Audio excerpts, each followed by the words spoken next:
Test, test.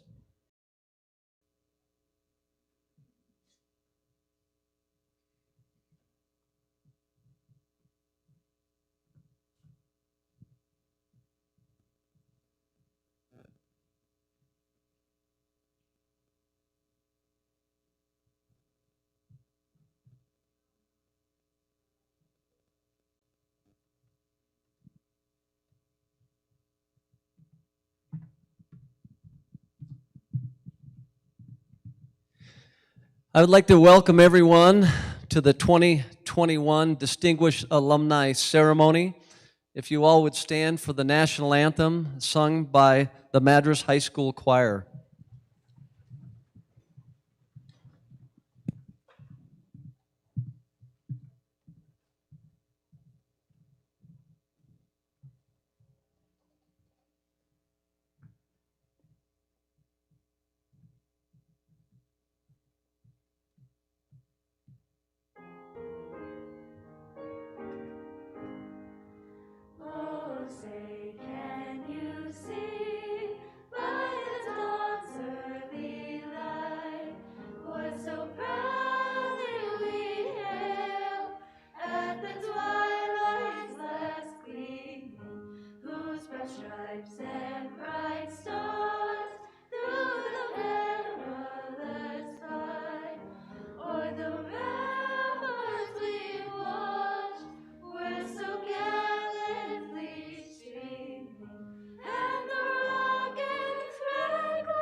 Thank you, guys. Great job.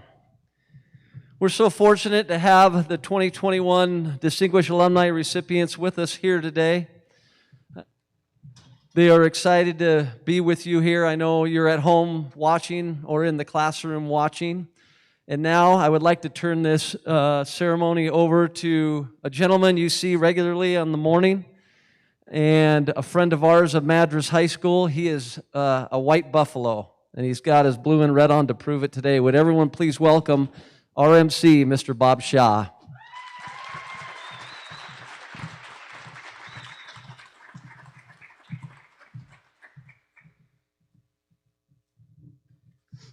Well, thank you all very much. This is such an honor to be here, and as you probably know, I get to do things like this fairly frequently in the communities around Central Oregon, but I have to tell you that this particular event, the Distinguished Alumni honoring ceremony, is one of my all-time favorites. Because like you, I grew up in a small town. In fact, the little town I grew up in Western New York is much smaller than Madras. I went from kindergarten through graduation, with the exception of 1 year, in the same building.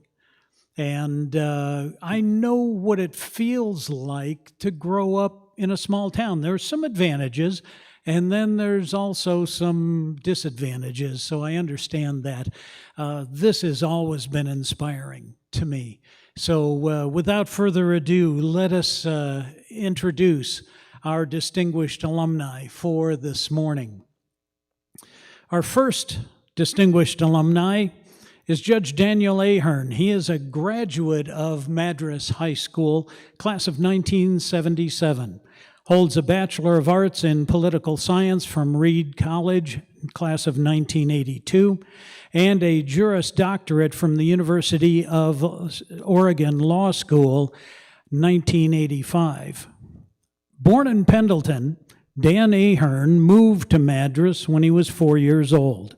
Raised with strong roots and values from a Central Oregon Irish Catholic working family, Ahern served the people of Jefferson County his entire career. While a student at Madras High School, he was a co-editor of the school yearbook, played basketball, ran cross country, and was in Future Business Leaders of America. Ahern began his career as a public servant in 1988 when he was elected county judge, serving as the county administrator and juvenile judge. In 1996, he was appointed to serve as a circuit court judge for the 22nd Judicial District, a position that he held for 23 years. One attorney described Judge Ahern in this way, quote, "Judge Ahern is everything you would ever want in a judge.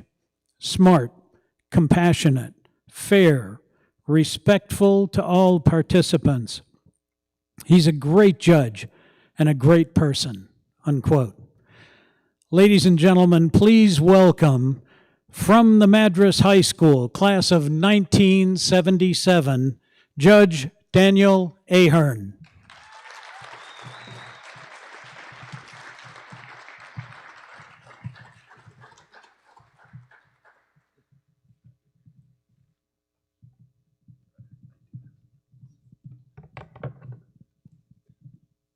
Thank you for this honor. I appreciate it. I do want to stress that when you were graduating in the 1970s, everyone's hair looked like this. This is not just me. And I was commenting to my wife and daughter that there was something about photography in the 70s. They wanted you to lean, and that's why there's a lot of leaning. If you look at that yearbook, it's not just me. Anyway, they gave me no guidance on what the 2 or 3 minute talk would be, and I work in a profession where people hand in 200-page documents, and they're called briefs. So I hope I'm not too wordy. But my message is to the students. My wife and I, class of 1977, and when you graduate from Madras or any school, you don't really know what the future holds for you. But in my profession, I dealt with juveniles for over 30 years as a juvenile court judge. So I just want to talk a little bit to the students when you graduate from Madras. And it kind of falls in, I don't know the superintendent, but what he said this morning is a lot like what I want to talk to you about. One of the things that you're at an age where people care about things that when you get older, they'll quit caring about. And the teachers and guidance counselors probably won't like this, but one of the things that high school kids just get fixated on is grades. You know, as a judge in a courtroom, when an attorney gives me an argument, I never say, "What'd you get in Algebra 2 when you were a sophomore?" You know, it doesn't matter. So don't let your GPA be a barrier to college. There's a lot of reasons that students in high school might not have the same GPA as someone else. One, some of you work outside of school. Some of you participate in sports. Some of your parents didn't go to college and can't help you. My parents didn't go to college. You know, my dad would crack up when I'd have a question to ask him. He said, "You better ask one of your older brothers." And I was lucky I had a lot of brothers. But when you're taking classes at college, your professor doesn't know what your grades were in high school. The admissions office might, but you can get a good education anywhere. Excellent teachers everywhere. So don't let your grades discourage you. And then parents, a lot of people think, well, I can't go to college. My parents didn't go to college. No one in my family's gone to college. Again, neither one of my parents went to college. There's 8 kids in our family. All 8 of us went to college, and 6 of us graduated. The other 2 married well and are very happy not to have had to worry about those last 2 years because they're completely happy. But when you take classes at college and you're doing it for a purpose, like this is what I'm passionate about, you'll be shocked at how much more you enjoy school. I want to give one lesson from my parents that I think is important, because I think a lot of people think, oh, you know, what do you learn from your parents if they're not highly educated? My parents opened their grocery store in 1968. I was 9 years old. And I would ride to work with my dad in the morning and then walk to school. And those of you that know where Ahern's is, it's not our family. The name's still on there, but we don't run it anymore. But it's a big parking lot, and my dad would always park the furthest away from the store. And I asked him, I said, Dad, why do you park so far away? You own this lot. You could park right in front. And he says, well, I'm going to be here till 5 o'clock at night. And he said, if I parked in the front, that's 20 customers or 30 customers that could park there, come in and be happy. And the reason I tell this story isn't because it's a lesson I've carried with me for life. It's because Steve Hillis is getting an award today. He was my journalism teacher my sophomore and junior year, and I wrote a column my junior year. I had a lot of confidence. I don't know if they were that good, but I acted like I knew a lot. And I wrote a letter, and you guys will like, I don't know what the policy is now. When I was in high school, there was always a fight whether students could go off campus during lunch or have to stay on campus. And then, of course, there were some students that went off campus regardless of what that rule was, but some people followed it. I wrote a column that said that the teachers should park by the football field and the students should park in the front, because the teachers get there before 8, leave till 4. They don't need those prime parking spots. And you would not believe the teachers that talked to me and just told me what a jerk I was.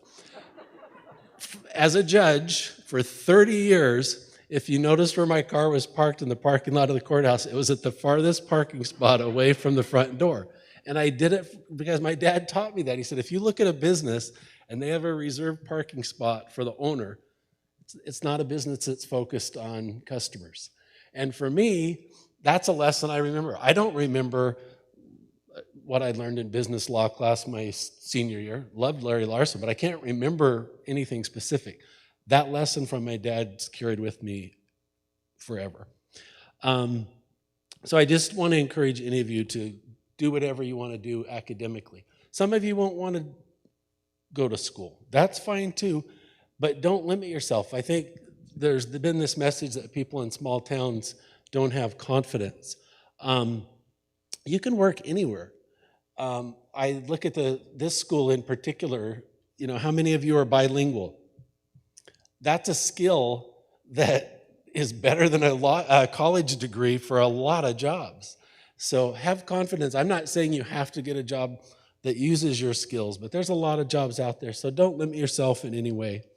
So my message is, as a young person, don't worry about things. You get to this age, when you're young, what are your grades? When you get older, they say, what do you enjoy doing? That's more important than what your grades were. When you're young and you go to college, a lot of times people say, well, what do your parents do for a living? And when you get older, people ask you, what type of relationship did you have with your parents? Those are the important things. So you guys are going through a difficult period. I wish you the best of luck, and I know you can accomplish anything. And I hope in 20 years I'm sitting out there listening to you give a talk. Thank you.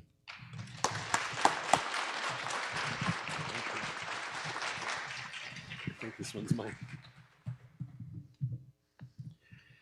Well, our next honoree this morning is Dr. Janice White Clemmer. She graduated from Madras High School in 1959. She holds a Bachelor of Science in Archaeology from Brigham Young University, 1963, a Master of Arts in History from the Dominican University of California, 1975, a Master of Arts in Education from University of San Francisco, 1976, a PhD in History from the University of Utah, 1979, a PhD in Cultural Foundations of Education, University of Utah, 1980, and a Juris Doctorate from J. Reuben Clark Law School, Brigham Young University, 1993. A distinguished educator and mentor, speaker, teacher, researcher, writer, advocate, and lifelong learner, Janice White Clemmer was born and raised primarily on the Warm Springs Reservation. Dr. Clemmer, in addition to earning her law degree, was the first Native American woman in the U.S. to earn 2 PhD degrees. Her tribal heritage was Wasco, Warm Springs, Shawnee, Lenni Lenape from Delaware. She is the great-great-granddaughter of Wasco Chief Billy Chinook Parker. Dr. Clemmer enjoyed a stellar career as a public school teacher and as a full-time tenured professor at BYU's College of Education.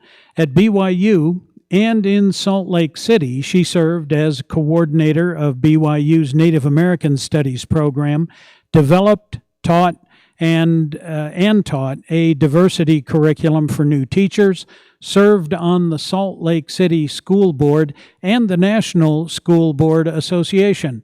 She's also a member of numerous professional, academic, and scholastic associations. She researched, wrote, published, and presented papers on a variety of topics dealing with education, art, and ethnic groups. Throughout her career, she served as a powerful advocate for the Native American community and the importance of honoring diversity and social justice in American culture. From the class of 1959, Dr. Janice White Clemmer.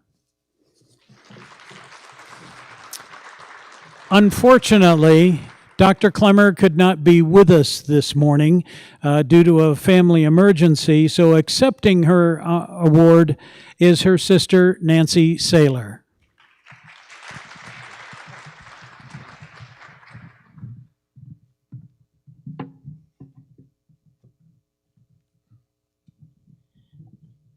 Good morning.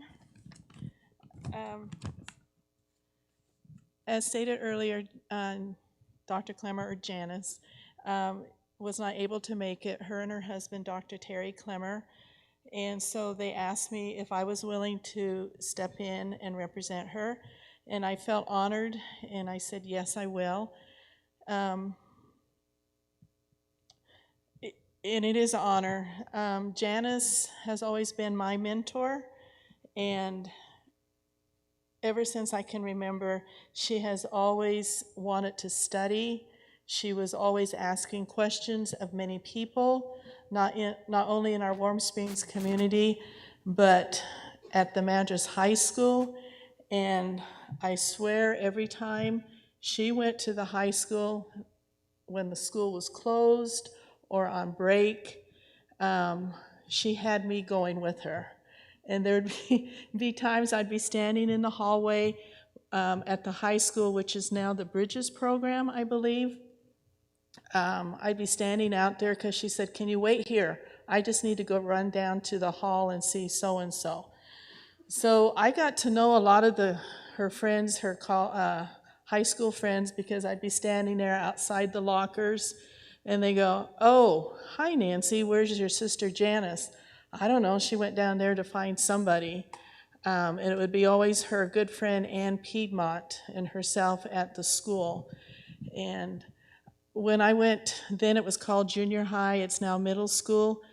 That's where I went to junior high. And I remember the lockers, and I remember her lockers where they were at, and for some reason there was one year I got the same locker that she had when she was in high school. And I graduated from Madras High School in 1972, and I knew I was going to go on to college. I wasn't sure what direction I was going to go, but I just knew that I was going to follow my sister Janice's footsteps, at least going to college. And she has accomplished so much, and on behalf of her family, we are very proud of her and always have been very proud of her. With that said, she did want me to share the following information with you. Good people, I am humbled by the recognition as a 2021 Madras High School Distinguished Alumni. My gratitude is based on contributions from numerous souls, relatives, friends, and associates throughout my life's journey. Roy T. Bennett has stated, be mindful, be grateful, be positive, be true, be kind. Additional guides and challenges are found in the poem Dare to Be by Steve Maraboli. When a new day begins, dare to smile gratefully. When there is darkness, dare to be the first to shine a light. When there is injustice, dare to be the first to condemn it. When something seems difficult, dare to do it anyway. When life seems to beat you down, dare to fight back. When there seems to be no hope, dare to find some. When you're feeling tired, dare to keep going. When times are tough, dare to be tougher. When love hurts, dare to love again. When someone is hurting, dare to help them heal. When another is lost, dare to help them find the way. When a friend fails, dare to be the first to extend a hand. When you cross paths with another, dare to make them smile. When you feel great, dare to help someone else feel great too. When the day has ended, dare to feel as you've done your best. Dare to be the best you can. At all times, dare to be. So on behalf of my sister Janice White Clemmer, to the world, Dr. Janice White Clemmer, thank you for this honor.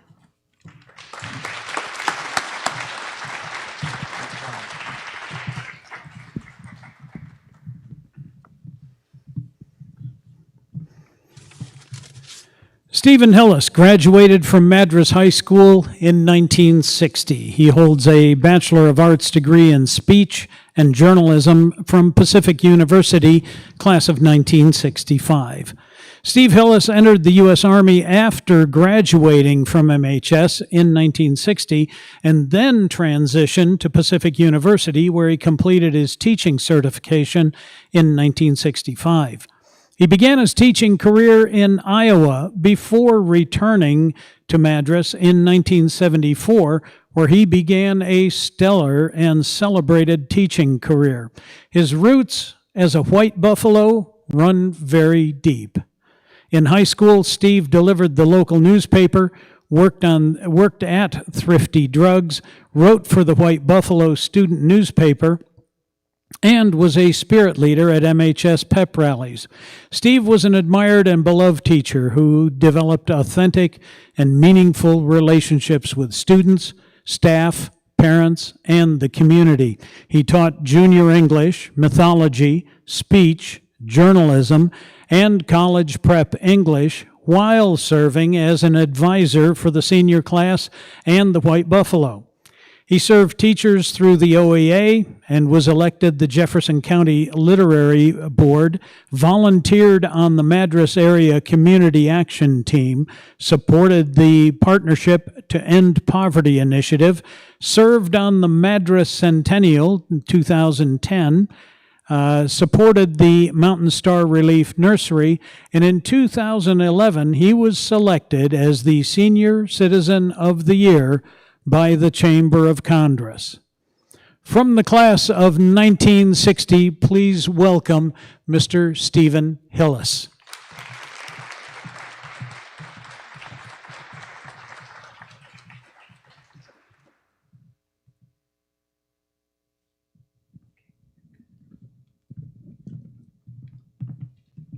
I'm not so sure I really recognize that person that was just introduced. But it's unbelievable. I grew up in Madras, and when I lived here, Madras was smaller than Culver is now.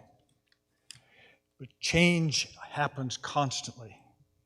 And one of the things I found in life is that there are very few things that are really ultimate truths. There are some things that I believe are true, however. One of them is we need love. And it doesn't matter whom we love. As long as we have love, we have purpose. We also need to have faith. It doesn't matter what we call that faith or where we worship that faith. But as long as we have faith, we have values.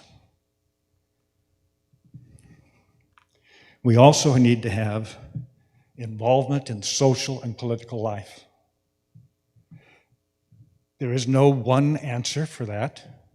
There's no one party, one government, but instead, when we are involved, We play a role, we have a part, and we have value within the community. We also must always remember our culture and our heritage. They don't define us, but they tell us a part of who we are, so that we can be better people and better communities and better parents. The one thing that guides me probably more than anything else is that I am a hopeful that in my relationship with other people, that they will have had a better life and a better experience because I was a part of their lives. Thank you.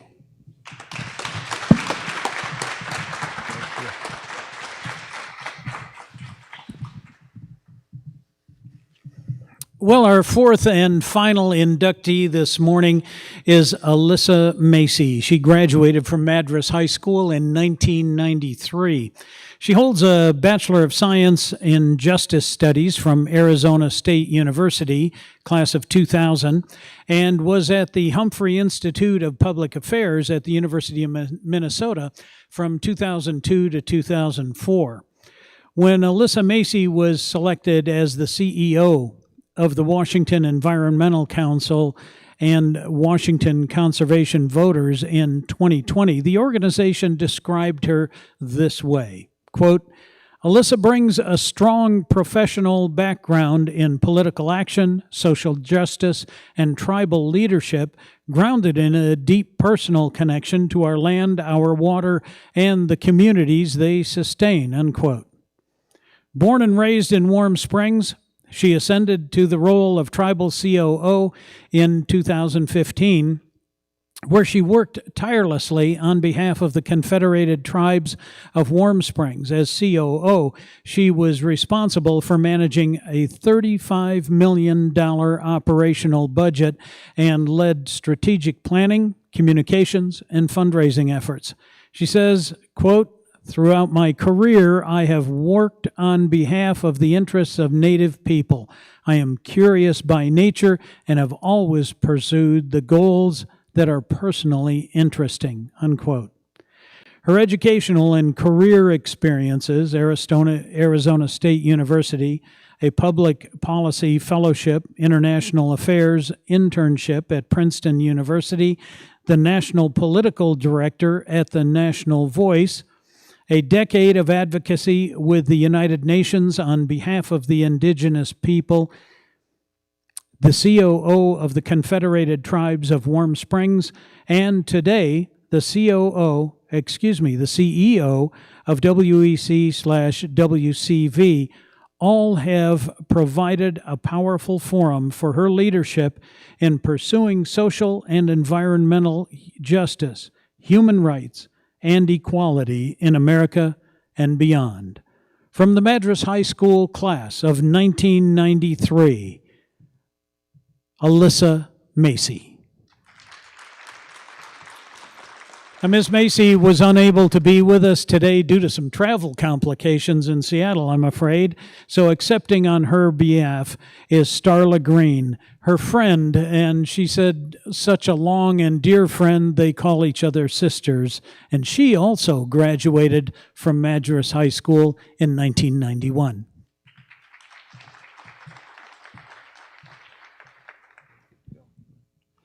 My name is Starla Green. And as he stated, Miss Alyssa is actually right now in the air on her way from Portland. She started yesterday in Sacramento. She was speaking in the state of California on behalf of Indian rights, actually not Indian rights, but Indian tribes, the Washington Environmental Council on environmental issues, still representing the Indian tribes and the environment. So she did send me a few words for her. Again, it's my honor to step in and accept this, and hopefully she'll be here in a few hours. And so I'll read what she sent me this morning. There's no way we can match her experiences and her education, but this is what she asked me to read this morning. Thank you for this recognition. I'm sorry I couldn't be there in person this morning. I am thinking about my remarks. I asked myself what I would say to my younger self and to some of my younger relatives who are currently at Madras High School. There are many of us who come from imperfect homes, and growing up in those homes can be really hard. Sometimes we step into adult roles, like taking care of grandparents, parents, and siblings way too early in our life. We see things that we shouldn't. We let go of things we want to do just to take care of the things at home. What I witnessed in the first 18 years of my life, including the loss of my father in my senior year, impacted my self-worth, eroded my confidence, and a few times my will to live.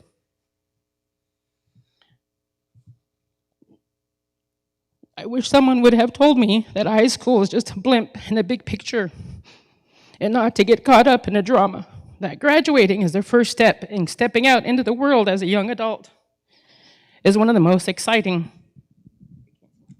and fun times in your life. For me, it has been a choose your adventure experience. I should write a book and all the experiences I have seen. I also wish someone would have reminded me that everything I need to succeed is already within me, that I've always been more than enough and more than capable, that I come from resilient people and that my ancestors lived in complex societies, practicing all of the sciences then that we give fancy names to today, like astronomy, botany. We're statesmen and diplomats and stewards of one of the most prolific fishing sites in the Pacific Northwest, the Celilo Falls. All of that brilliance and knowledge runs through our veins. I got to where I am today by also being committed to my own healing and self-growth. I forgave and I continue to let go of the bad things I've experienced. It's hard sometimes, but this is what has let the good in. The job opportunities, the adventures, the good people, the love, and a lot of laughter. I wish that for all of you at Madras High School. So that is her words, and at this point, again, on behalf of my sister friend, I am honored to accept this honor on her behalf. I'm privileged to call her my friend, my sister. She is my mentor and my role model. She has taught me that you are never, ever too old to stop learning. You're never too old to have role models. You're never too old to stop trying. Never too old to stop dreaming. Never too old to experience something new. Don't be afraid to step outside your comfort zone and give it all you got to keep going forward. Remember who you are and where you come from. Every chapter in your book, the good or the bad, will lead you and direct you down that right path. She has accomplished a lot, and I respect that.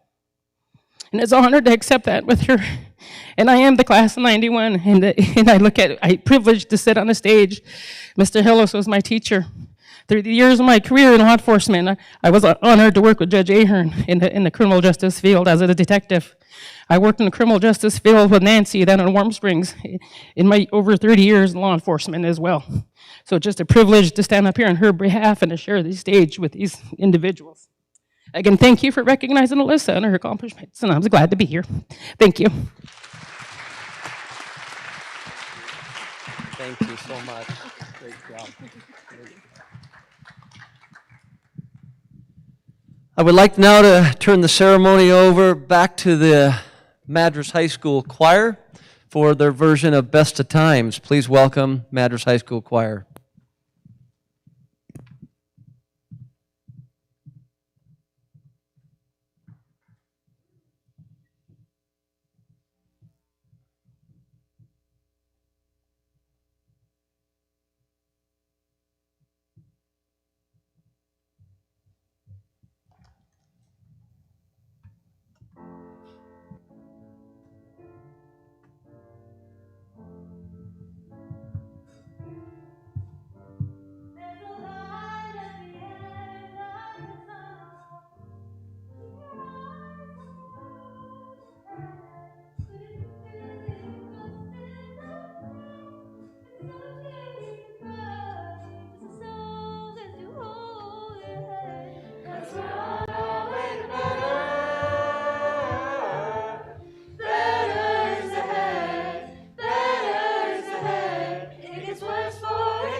days are coming. Whoa. Better days are coming. Whoa. Better days, better days, better days, better days are coming. Better days. Whoa. How do you feel? Kicked out, stepped on, let down, faith gone, waited for too long for something to lean on. You feel weak, just be strong. Deep breaths, stay calm. If you just press on, press on, press on, you'll see there's a light at the end of the tunnel. Keep your eyes on the road ahead. But if you're feeling lost in the night, it's okay to cry, just as long as you hold your head. 'Cause we're on our way to better. Better's ahead, better's ahead. It gets worse before it gets better. Better's ahead, better's ahead. I know you feel left out, stepped on. Keep going, keep going. Shine bright, don't dim yours for no one. Keep going higher, higher, higher, higher. Because better days are coming.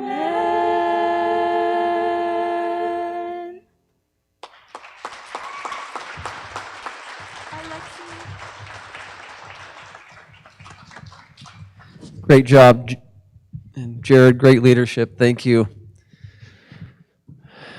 I know as the recipient spoke today, and I hope the message to you all out there and these students sitting in classrooms and sitting here in the audience is anything's possible. Anything's possible, and we are all in for you guys and supporting you as you chase those dreams.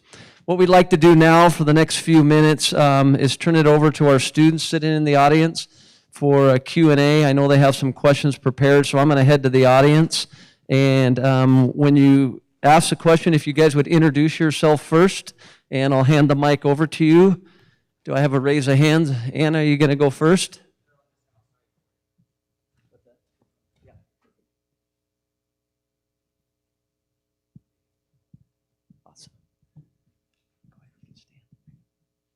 Hi, Anna again. I met all of you. I'm a senior this year. I guess my first question, also, sorry, side note, such amazing speeches. I mean, I don't know, it wasn't just me, but shed a little tears in there. It was so great. So thank you for that. But I think my question for all the alumni were, as a senior, I guess I want to know what your biggest piece of advice would be to a senior at MHS.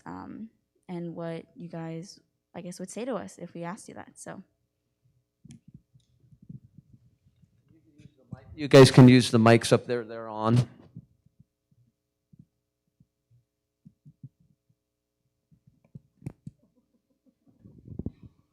Is it on? Yes. I think the biggest thing to remember is that this is a pinnacle in your life thus far, and you feel like it's the top, but it's the very bottom. Your life is just beginning. The whole world out there waiting to see you.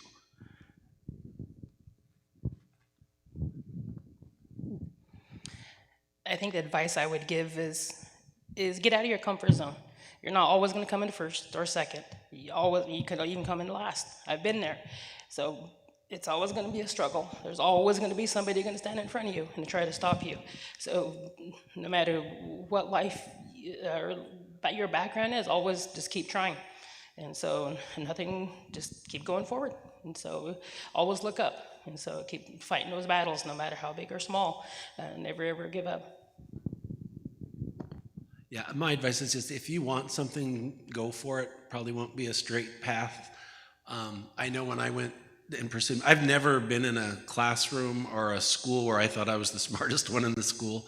And it just became more and more obvious as I went to different schools that wasn't the case. But it didn't matter, But I mean, some people get so caught up in that, they're competitive, and you're not trying to succeed for yourself to compete with someone else.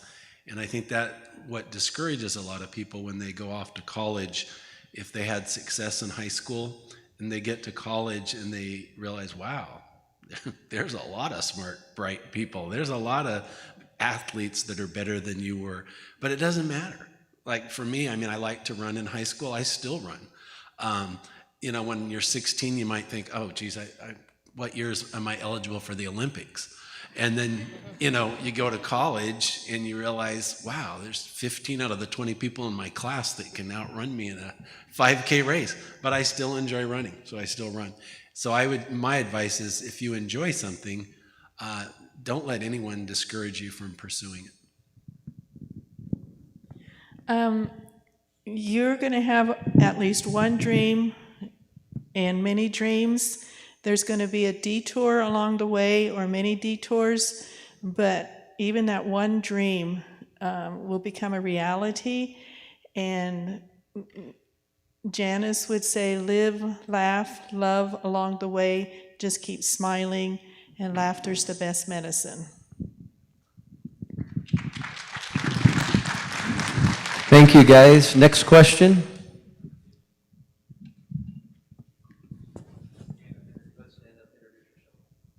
Hi, my name is Landon, and I'm a sophomore this year. I just wanted to know when, where, and why you decided to go down your career path.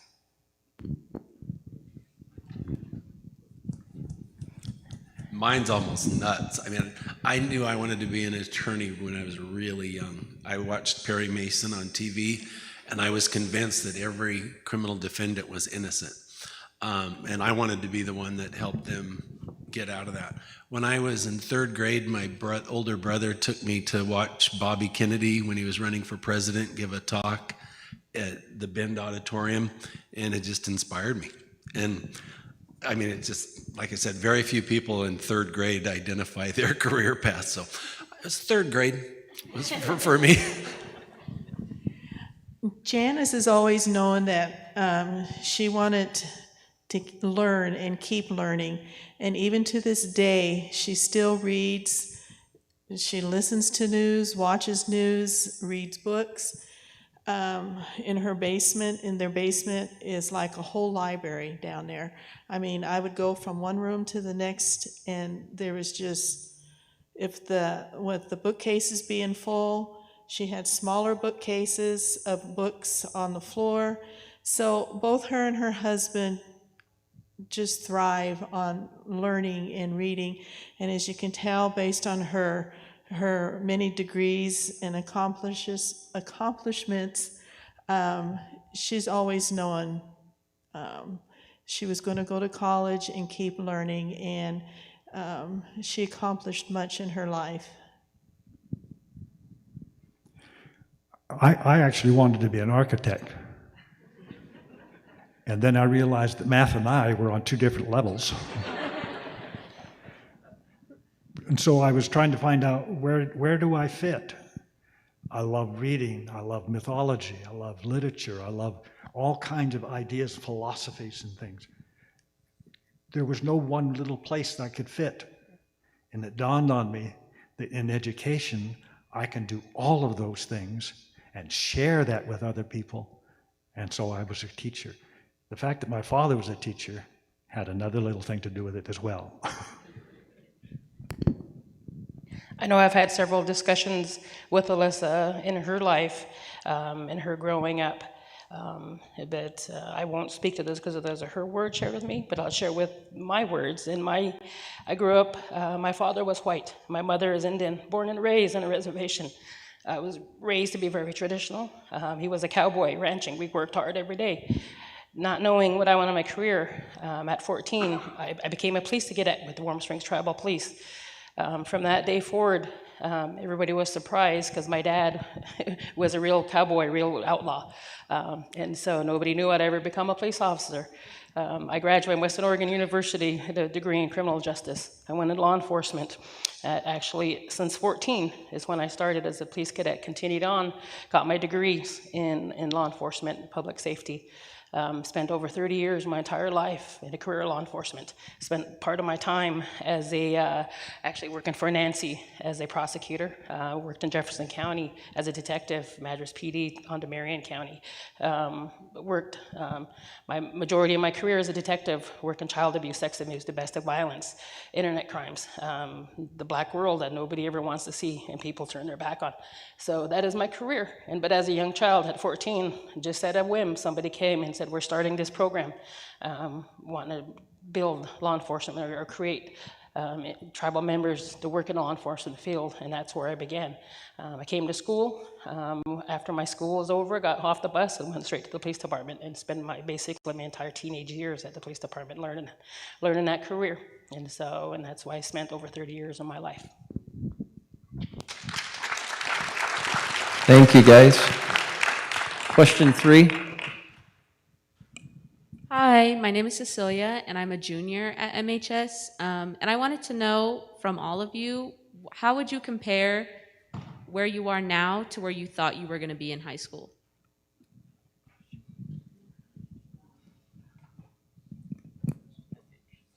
I'll go first again because mine's pretty easy. In high school, my girlfriend was Fran Moses. She's now my wife. So that was a check off the box. The only thing that might have, for me, surprised me a little bit, but certainly not disappointed, I wasn't sure I'd come back to Madras to work. After my first year of law school, I worked in Washington, D.C. for then Congressman Ron Wyden, because I was real interested in politics and, the big city. And then after my second year of law school, I worked for a local attorney as an associate attorney. And so that's the only thing I wasn't sure about. But other than that, it's been pretty consistent. I'm real close to my family. There's 8 kids in our family. 5 of us still live in Central Oregon. My wife's from Warm Springs. Her family still lives here. So when I compare the small town environment and getting to stay close to family, I have no regrets, and not that surprisingly different than when I was 17 or 6 or in 3rd grade, either one. As I had shared earlier, Janice has always thrived on learning and continues to do so. It always amazed us. I don't know if she knew which direction she was going to, being in high school, 17, and then going out into the world. She went to University of Oregon and then transferred to BYU, and just flourished from there. Every time she turned around after she got a degree, it seemed like she was already going towards a different area of education, and it was constant. And one day we were talking on the phone, and she says, "Oh, well, I'm going to go to law school." I'm like, okay. She was always learning, and law school was an entire different direction that I would have imagined her taking. And so just to throw a little fun tidbit in is that one of her law school classes, for those of you that are diehard football fans, one of her classes was with the 49ers quarterback Steve Young. So that really, okay, if I keep going to school, I'm going to meet somebody famous. But I convinced her, and I sent her a little, what do you call those little cards, fan cards? Can you get him to sign it? And she didn't know she really wanted to ask him, but she did. So I got a souvenir sports card of Steve Young's signature. But for me, I guess like Starla, not knowing which direction I was going to go, I know that I was convinced I was going to be like a physical therapist or social worker. But when I went then it was the Oregon College of Education, which then changed to the Western Oregon State University. I ended up getting my Bachelor of Social Sciences in 1976 with my major being corrections and my minor in psychology. But during that course too, I was starting to get into archaeology classes. So I was almost going to go that direction after I graduated, but I didn't. It still holds an interest for me, but hearing that Janice was getting her law degree just really swayed me to be more into the law enforcement criminology area. And Starla and I worked together. I learned a lot from Starla too in the years that she gained her experience. And so now I have a granddaughter who is in her freshman year going into criminology, and she's been calling me and texting me and wanting to know things. But I in turn told her too, I am also learning from you, because she is learning state law. And so working at Warm Springs, it's just tribal law that we work with and federal law, but now she's learning state law, and so I am learning from her as well. So I think you just need to, you're gonna put your feelers out there.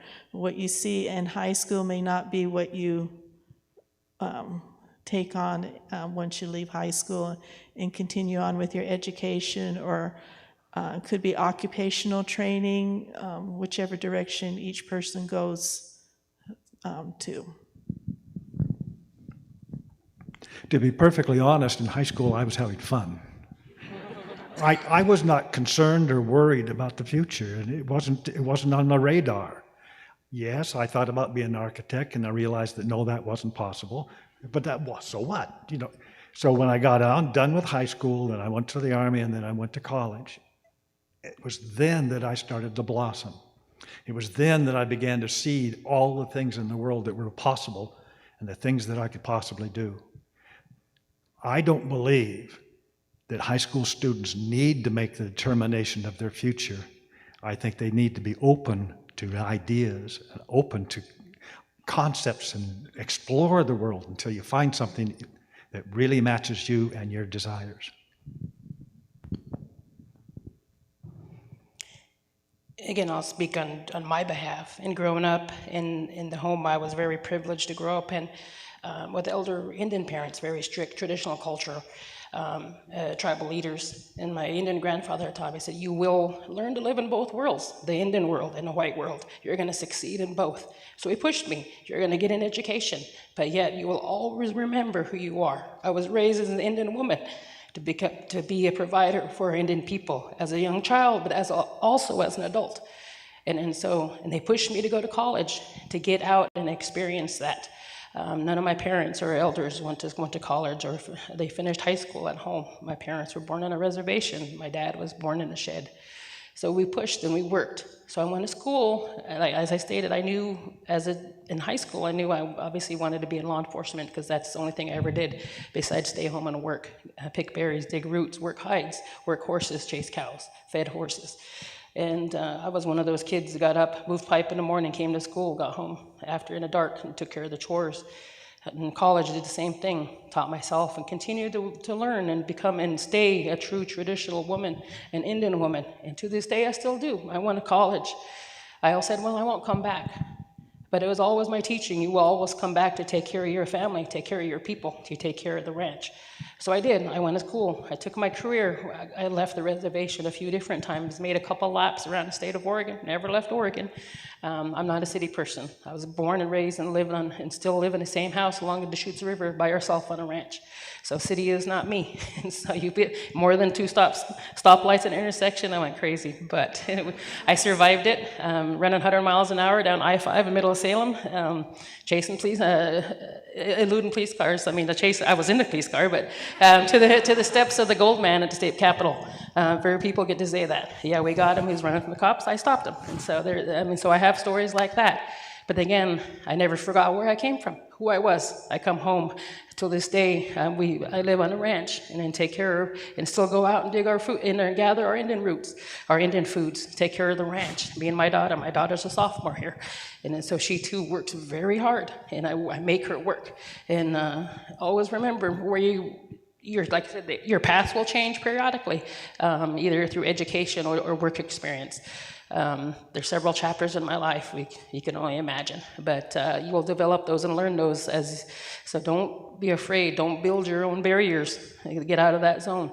Get across those barriers and just keep going. So might be scary. It might be outside your comfort zone. You don't want to. You want to stay in your mold in your group.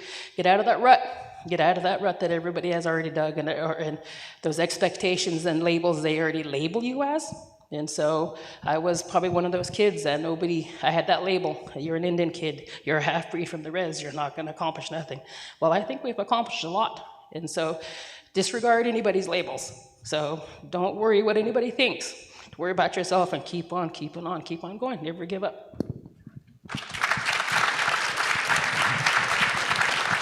Thank you, guys. Students, great questions. As we close, I have a few more thank yous I need to share. First of all, Shannon Ahern, thank you for putting this together in this beautiful facility. David Hicks in the IT department for putting together this stream. Thank you very much. Another thank you to Vanjie, again, for putting all this together. Vanjie Young, thank you very much. Final thank you to our MC, who does an incredible job, our friend, Mr. Bob Shaw. And thank you guys for being here and sharing your story with our students. It means a lot to us, and you'll always be a part of the White Buffalo family. So one more round of applause for the 2021 recipients of the Distinguished Alumni.